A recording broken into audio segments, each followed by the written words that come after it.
Mag-live sana ako kanina pero hina ng signal. So, nag-video na lang ako. Uunan ko lang to ng konting video ang nangyari ngayon. Flash flood ito. Saglit lang na umulan. Ang lakas. Ito, dry na dry pa kanina. Pero ngayon, ayun na, bumubulwak na yung sapa. Ang system nito, kagagali ko lang sa taas kasi inayos ko ngayon sa tubig namin dahil sa baha nga kahapon. So, natabunan yung balon. Pinalkal ko. Kaya pagod na pagod ako. Ito, magano sana ako, matulog sana ako. Yun, lakas na ng ulan. Kaya mag-video na lang ako kahit giniginaw na ako ngayon. Kuha na lang ako ng konting video. Nakalang kong i-ligpit yung mga dapat ligpit. Kasi wala, inabot na naman ako ng nagulan. Hindi ko pa nagawa yung mga, hindi ko pa natapos yung mga project ko. Itong gawa ko tumutulo. May mga tumutulo.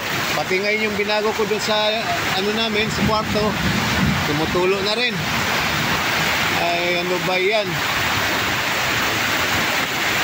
So ito, kuhanan ko na lang ulit itong sapa din sa ayan, saglit lang bumubulwak na naman. At ang lakas ng kulog kanina, grabe, nakakatakot. Gusto ko rin sana may record, pero mukhang mahina na yung nire-record ko ngayon na na kulog. Ang malakas ngayon itong bulwak ng sapa.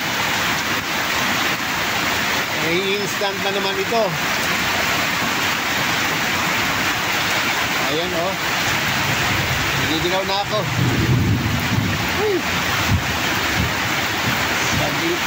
Saglit lang. Ayun na.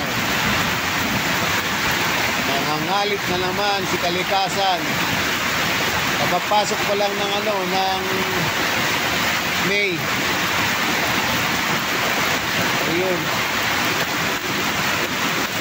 So anyway, ayan, para mayroon lang akong at mukhang humihina na ang ulan. Kanina sobrang lakas. Hindi ako makakuha ng video dahil sa kinakalang kong magmadali, lipat yung mga yung mga kahoy-kahoy na nandito sa daanan ng tubig. Yun muna inuna ko. Anyway, ay, nakatapat dito yung wifi, buti hindi na ulanan. So yun na lang muna. Ako'y giniginaw na. Gusto ko lang magkaroon ng record dito na ayoko naman lumapit dun kasi yung gawa ko dito baka madulas ako o ko na lang, lakihan ko na lang ganyan. Medyo kita na.